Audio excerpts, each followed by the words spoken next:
Hi everyone, it's Megan from RunRepeat.com, and today I'm going to be reviewing the Hoka One One Rincon. So let's get to it.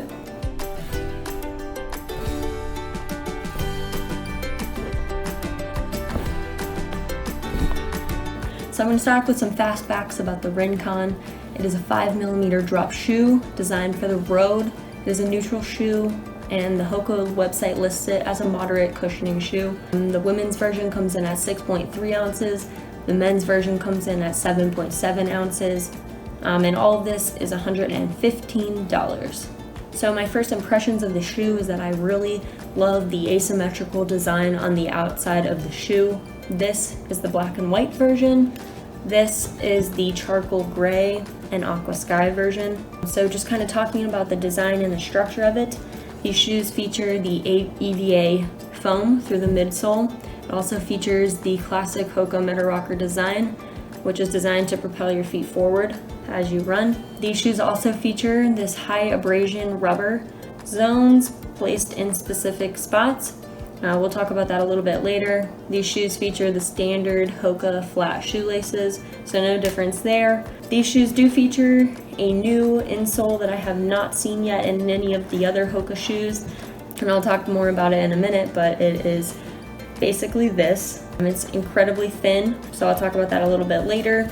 These shoes also feature an incredibly breathable outer mesh layer that is much thinner than any of the other models I've tried. And then they also feature this thinner tongue, which kind of locks into place while you're running. And then the only other difference with these shoes is this larger tongue on the back of the shoe, which is a little bit bigger than ones like in the version of this Tracer. And even shoes like the Vanquish didn't even have a loop on the back. So that's great for being able to slip your shoes on and off pretty easily.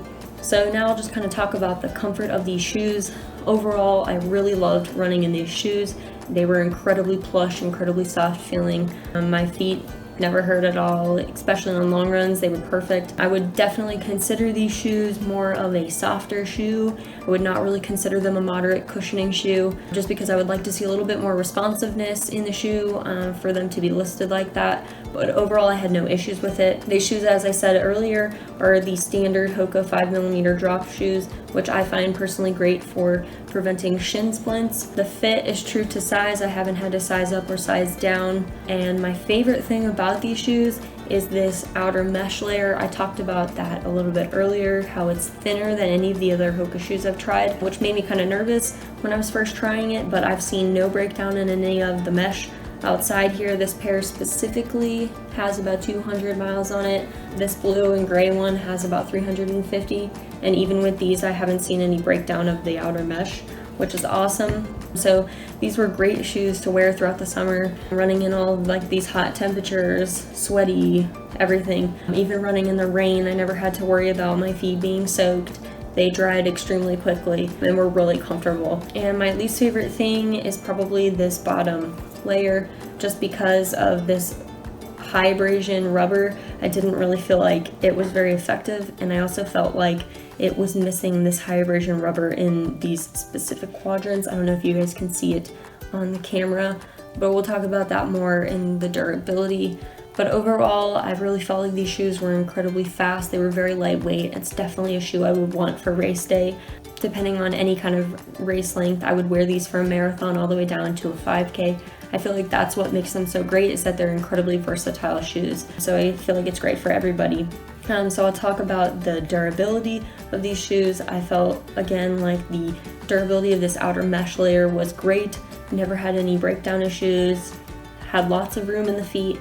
Previous Hoka models have been really narrow through the feet, and I did not have any issues with that at all. I felt like they were perfect, and I never had issues with blistering or anything like that. I mentioned earlier about this insert that is incredibly thin. It's like almost not even an insert, and it's glued down here. All I had to do was just get an old insert and place it into the shoe, and I had no issues at all.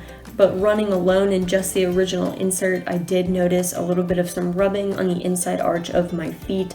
That kind of potentially could have turned into a blister. But once I added the newer insert, I had no issues with it at all. And then in terms of durability, like the major issue that I had with these shoes overall is this bottom part. I felt like over time it just really completely wore down. And these shoes are not really made for running more than about 300 miles, I found. I already had to retire this pair, which I've only gotten about 350 miles in. I'm used to being able to get about 500 to 600 miles in my Hoka shoes, so that was quite disappointing. I would have definitely liked to have seen more of this high abrasion rubber in these specific little quadrants, because you can see like it's actually ripping off some of that mesh or some of that foam. So I think that that would have helped me to be able to use these shoes for a little bit longer. You know, this EVA foam is great, but the downside is that it does kind of break down pretty quickly. Even with just 200 miles in these shoes, I have noticed that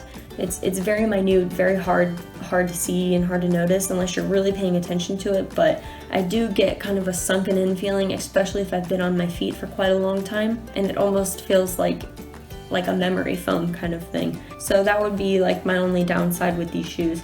But otherwise, I really loved them for the 200 and something miles that I've gotten out of this pair.